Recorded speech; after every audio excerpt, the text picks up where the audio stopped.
Assalamualaikum warahmatullahi wabarakatuh. Salam sejahtera bagi kita semua. Perkenalkan, nama saya Nismawati. Saya merupakan salah satu dosen program studi S1 Pendidikan Sosiologi Fakultas Ilmu Sosial dan Hukum Universitas Negeri Manado. Perkenankan saya untuk menjelaskan mata kuliah yang saya ampu, yaitu mata kuliah Sosiologi Pariwisata dengan metode Delivery, Interaction, and Assessment. Video ini bertujuan untuk memenuhi salah satu persyaratan sertifikasi dosen tahun 2024, yaitu pernyataan diri dosen dalam unjuk kerja Tridharma Perguruan Tinggi pada aspek pengajaran. Deskripsi umum dari mata kuliah yang saya ampu, yaitu Sosiologi Pariwisata, merupakan mata kuliah wajib bidang keahlian bagi mahasiswa pendidikan sosiologi semester 5 dengan bobot 3 SKS yang terdiri dari 2 SKS teori dan 1 SKS praktik yang dilaksanakan selama 1 semester. Mata kuliah Sosiologi Pariwisata merupakan mata kuliah yang membekali mahasiswa agar dapat memiliki wawasan tentang pariwisata dalam sudut pandang sosiologi, mulai dari objek, subjek, ruang lingkup, paradigma dalam menganalisis fenomenologi sosiologi yang berhubungan dengan kegiatan kepariwisataan, interaksi wisatawan dan masyarakat lokal pada destinasi wisata. Dampak-dampak sosial pariwisata, faktor-faktor yang mempengaruhi dampak sosial dari kegiatan pariwisata, serta strategi dalam pengelolaan pariwisata secara berkelanjutan.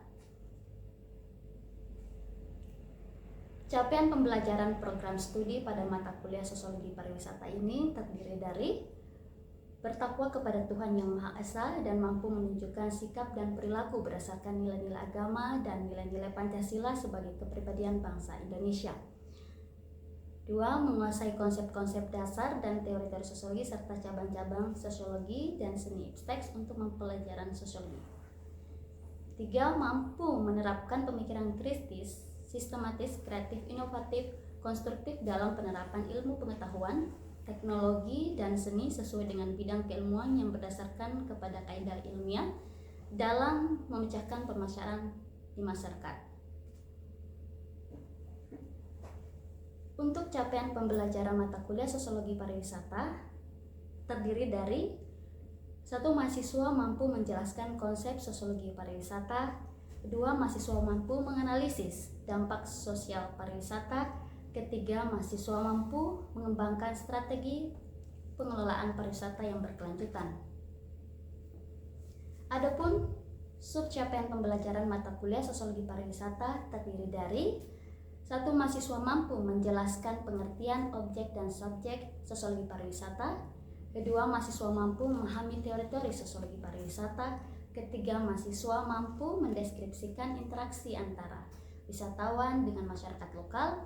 4. Mahasiswa mampu menjelaskan dampak sosial pariwisata. 5. Mahasiswa mampu menganalisis faktor-faktor yang mempengaruhi dampak sosial pariwisata. 6. Mahasiswa mampu menganalisis strategi pengelolaan pariwisata berkelanjutan. Materi pembelajaran yang dipelajari dalam mata kuliah Sosiologi Pariwisata terdiri dari pengertian dan ruang lingkup sosiologi pariwisata, teori-teori sosiologi pariwisata, interaksi antar wisatawan dengan masyarakat lokal, dampak sosial pariwisata, dan faktor-faktor yang mempengaruhi dampak sosial pariwisata, serta strategi pengelolaan pariwisata secara berkelanjutan. Sumber pustaka atau referensi yang digunakan dalam mata kuliah Sosiologi Pariwisata terdiri dari Sosiologi Pariwisata, kajian sosiologi struktur, sistem, dan dampak-dampak pariwisata, serta paradigma baru pariwisata, sebuah kajian filsafat, kepariwisataan dan perjalanan, dan sosiologi pariwisata, kajian kepariwisataan dalam paradigma integratif transformatif menuju wisata spiritual. Selanjutnya, media pembelajaran yang saya gunakan dalam mata kuliah Sosiologi Pariwisata terdiri dari perangkat keras berupa komputer atau laptop, LCD proyektor, dan handphone, sedangkan perangkat lunak yang digunakan berupa Microsoft PowerPoint, Microsoft Word, dan video. Adapun sistem pembelajaran dilakukan secara langsung tatap muka dengan metode pembelajaran aktif melalui pembelajaran kolaboratif, project based learning, video based learning, dan picture in picture. Mata kuliah ini dilaksanakan selama 16 kali pertemuan pertemuan, di mana pertemuan ke-8 merupakan pelaksanaan ujian tengah semester dan pertemuan 16 merupakan pelaksanaan ujian akhir semester. Bentuk evaluasi pembelajaran pada mata kuliah Sosiologi Pariwisata dilakukan melalui presentasi kehadiran, keaktifan mahasiswa, penugasan baik secara mandiri maupun terstruktur, hasil ujian tengah semester dan UAS atau ujian akhir semester. Untuk pembobotan nilai mata kuliah Sosiologi Pariwisata terdiri dari aspek kehadiran sebesar 10%, tugas mandiri sebesar 15%, tugas terstruktur sebesar 15%, ujian tengah semester sebesar 20%, ujian akhir semester sebesar 30%, dan keaktifan kelas sebesar 10% dengan total kumulatif sebesar 100%. Demikian informasi yang dapat saya sampaikan mengenai mata kuliah Sosiologi Pariwisata pada mahasiswa program 1, S1 Pendidikan Sosiologi Fakultas Ilmu Sosial dan Hukum Universitas Negeri Manado. Berikut ini merupakan gambaran proses pembelajaran yang saya laksanakan secara langsung ataupun tatap muka di ruang kelas. Selamat menyaksikan. Assalamualaikum warahmatullahi wabarakatuh. Waalaikumsalam warahmatullahi wabarakatuh. Dan selamat siang. Siang. Semangat hari ini? Semangat. Ya, alhamdulillah. Sekarang kita berada di mata kuliah Sosiologi Pariwisata. Sebagaimana pertemuan minggu lalu kita sudah membahas mengenai Sosiologi Pariwisata. Ya. Sebelum saya masuk di proses pembelajaran, sebaiknya kita berdoa dulu menurut kepercayaan dan keyakinan kita masing-masing. Berdoa dimulai. Berdoa selesai. Sebelum kita memasuki pembelajaran, sebaiknya kita melakukan absensi dulu ya. Absennya saya bagi. Silakan absen berpikir.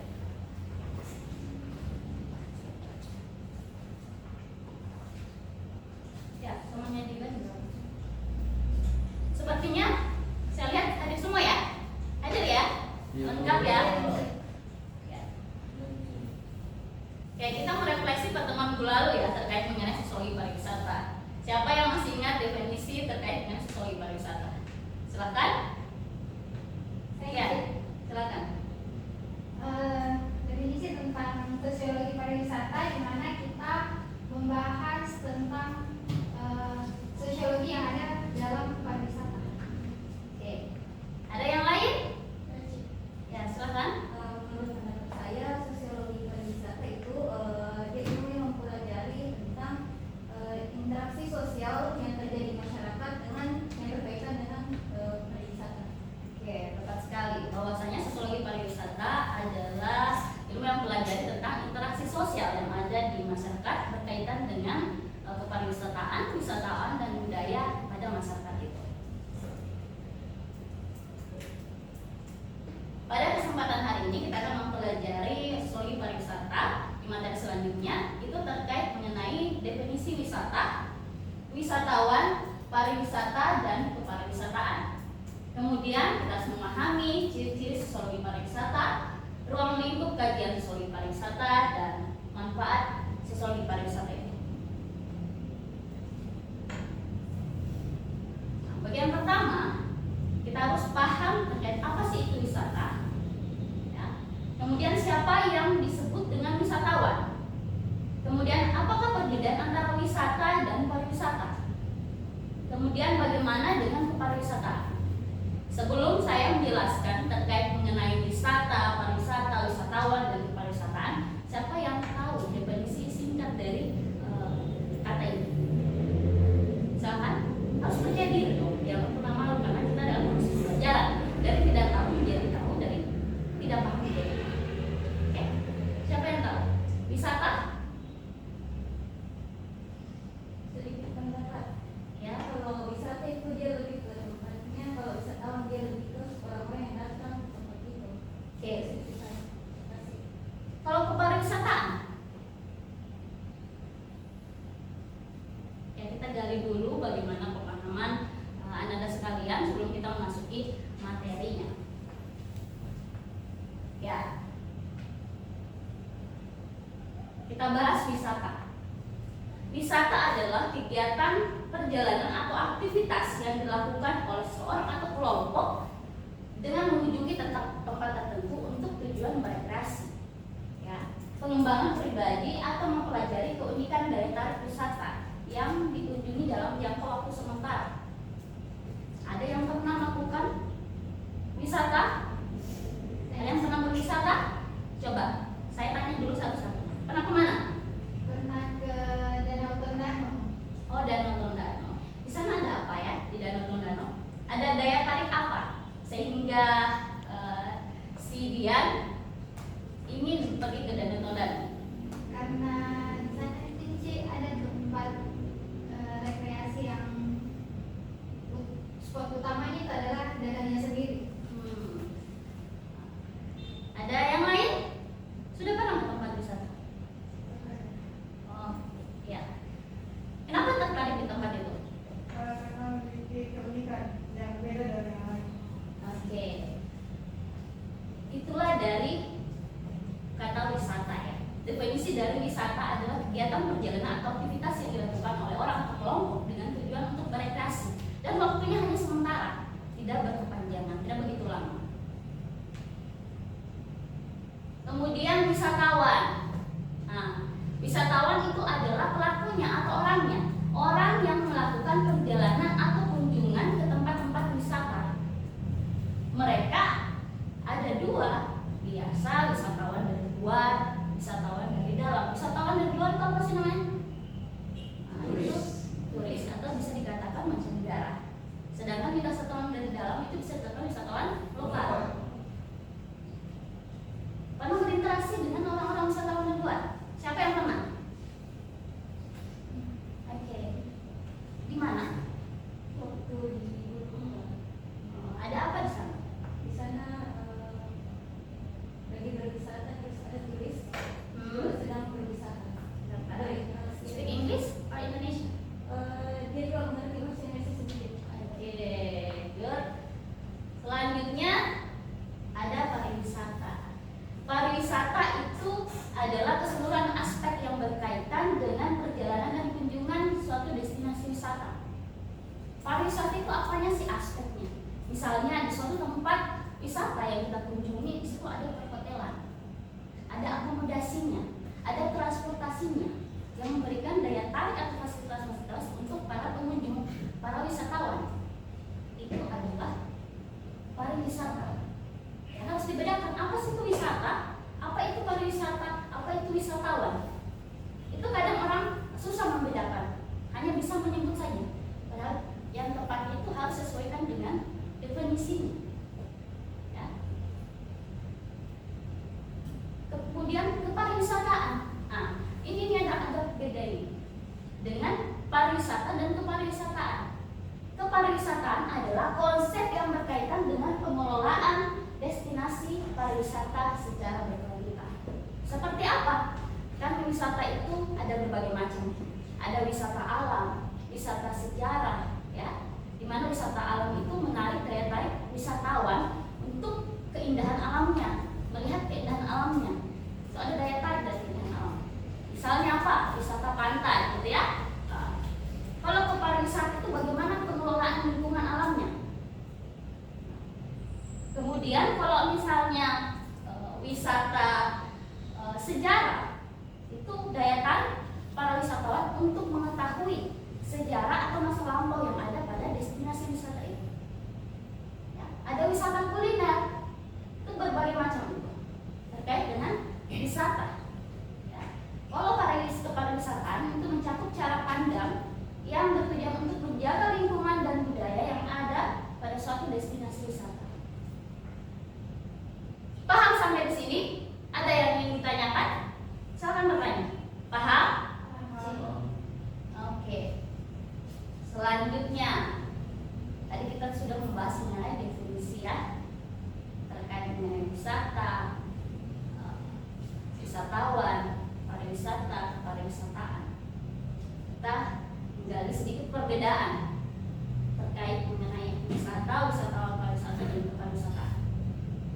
Dari wisata itu adalah suatu perjalanan aktivitas pergian untuk bersenang-senang. Kita biasa belajar mengenai budaya yang ada ya. Contohnya berkunjung ke museum, tadi berkunjung ke Danau Tondano, ya. Kemudian mengunjungi taman bunga dan banyak sekali. Peran utamanya mendorong perekonomian dan mempertahankan nilai-nilai budaya yang ada. Itulah daya tarik wisata yang ada di Indonesia. Keanekaragaman budaya memiliki daya tarik sendiri untuk orang wisatawan dari luar atau mancanegara. Kemudian wisatawan, orang yang melakukan perjalanan wisata itu adalah wisatawan, baik itu ada mancanegara, wisatawan lokal, ya, pelancong lokal. Peran utamanya apa? Membuat destinasi hidup untuk bersenang-senang dengan menggunakan atau uang. Ya. Pariwisata, seluruh aspek yang berhubungan dengan kegiatan wisata. Itu tadi saya katakan ada akomodasi, ada penginapan, ada restoran. Peran utamanya apa? Pengembangan ekonomi daerah atau negara. Karena dengan adanya pariwisata, perekonomian atau masukan suatu negara itu akan berkembang. Ada daya tarik tersendiri dari luar ataupun dari dalam. Selanjutnya apa? Kepariwisataan, pengelolaan terhadap destinasi wisata secara berkelanjutan. Nah, itulah tadi pengelolaan lingkungan alam, itu mempertahankan suatu kebudayaan, adanya interaksi masyarakat dalam destinasi wisata. Contohnya apa? Melestarikan lingkungan dan budaya secara kontinu. Kontinu itu apa? Oke. Peran utamanya pelindungan alam dan melestarikan kebudayaan. Paham sampai di sini? Mengerti? Mengerti. Oke, kalau begitu saya lanjut. Nah, ini ada tugas untuk kalian. Silahkan analisis gambar berikut dan identifikasilah jenis wisata, wisatawan, aspek pariwisata yang disajikan dan kepariwisataan yang dikelola. Jadi di sini wisata apa? Wisatawan dari mana saja? Aspek pariwisatanya apa? Apa aja sih pariwisatanya yang dikelola? Ini saya bagikan ya. Kalau misalnya kurang jelas di atas, ini saya bagikan papernya untuk kalian analisis. Akan tulis namanya.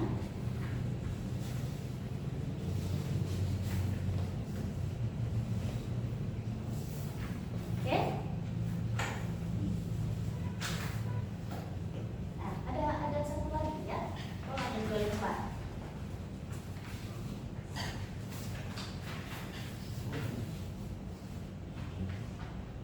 Ya, silakan.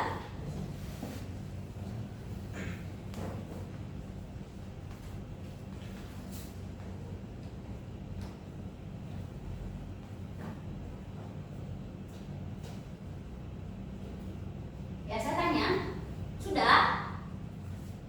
Nah, saya tanya itu jenis wisata apa ya? Jenis wisata? Pantai. Di dalam gambar ini memperlihatkan bahwasannya itu merupakan jenis wisata pantai. Ada daya tarik tersendiri dari jernihnya air, lingkungan yang indah, ya. Itu jenis wisata pantai. Wisatawannya dari mana saja? Coba perhatikan. Ada dari lokal, pelancong lokal dan mancanegara, dari luar turis. Ya. Nah, kemudian aspek pariwisata apa yang ada di situ? Penginapan, hotel, ya betul. Apa lagi? Transportasi, restoran. Kemudian pariwisata yang dikelola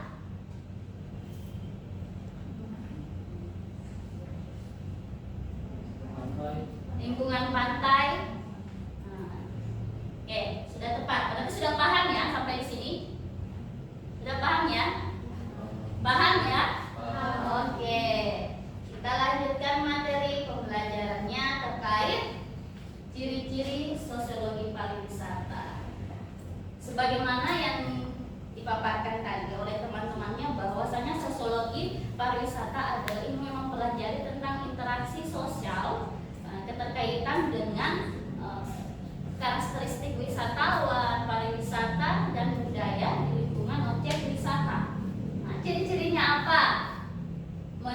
John Bory tahun 1990 bahwasanya pariwisata secara sosiologis memiliki ciri-ciri sebagai berikut. Pariwisata adalah aktivitas bersantai atau aktivitas waktu luang. Perjalanannya bukanlah kewajiban dan umumnya dilakukan pada saat seseorang bebas dari pekerjaannya.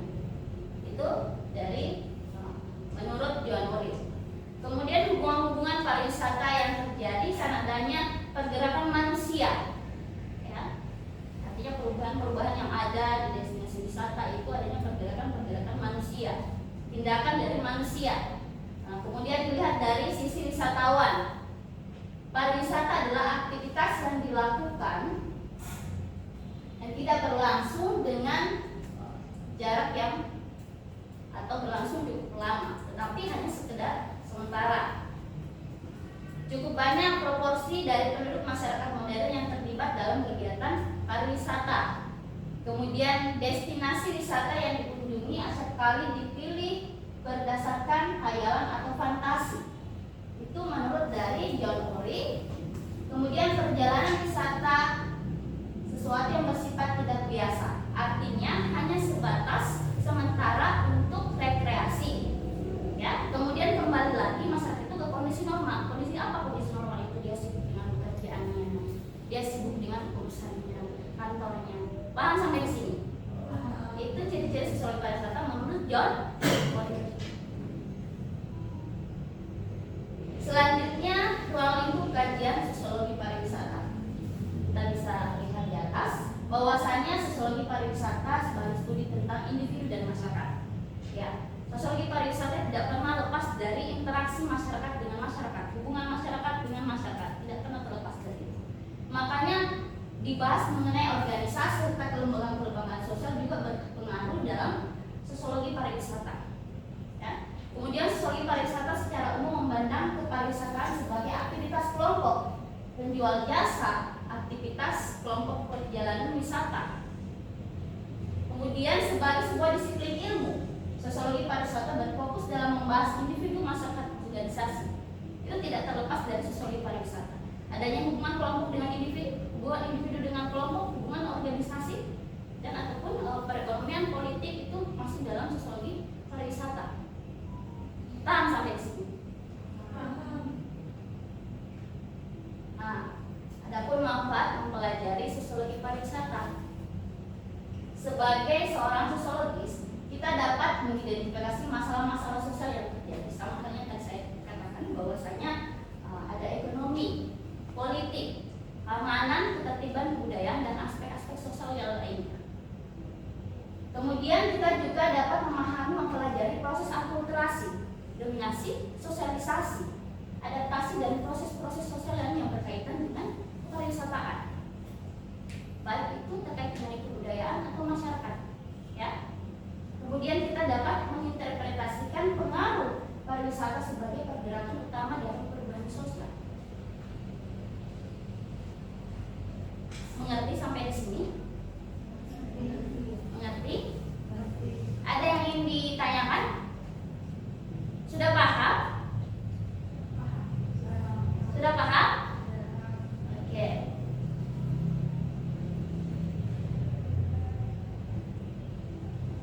Nah, sebelum kita menutup pembelajaran, ini ada tugas mandiri terkait mengenai sosiologi pariwisata.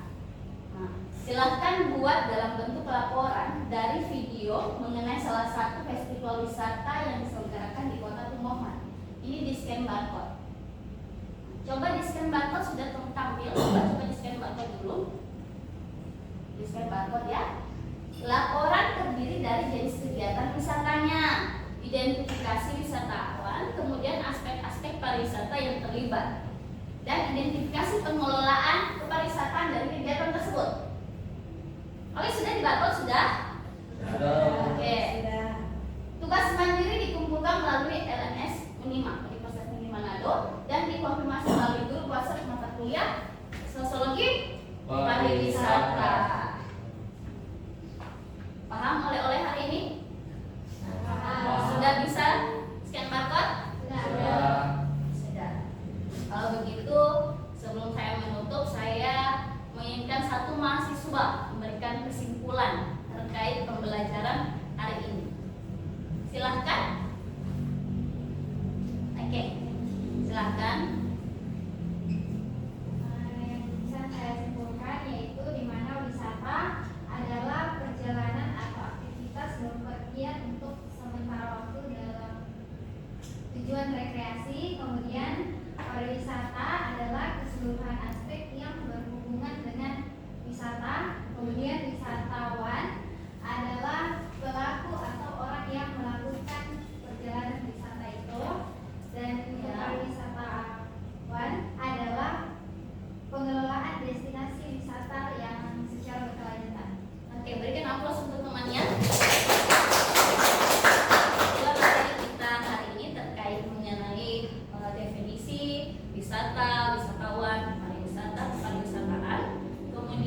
ruang lingkup sosiologi pariwisata, ciri-ciri dan manfaat sosiologi pariwisata itu sendiri. Yang terpenting kita ketahui bahwasanya tidak ada kehidupan yang berlangsung tanpa adanya interaksi, ya. Baik itu interaksi dengan kelompok dengan kelompok, kelompok dengan individu, dengan sosial lainnya.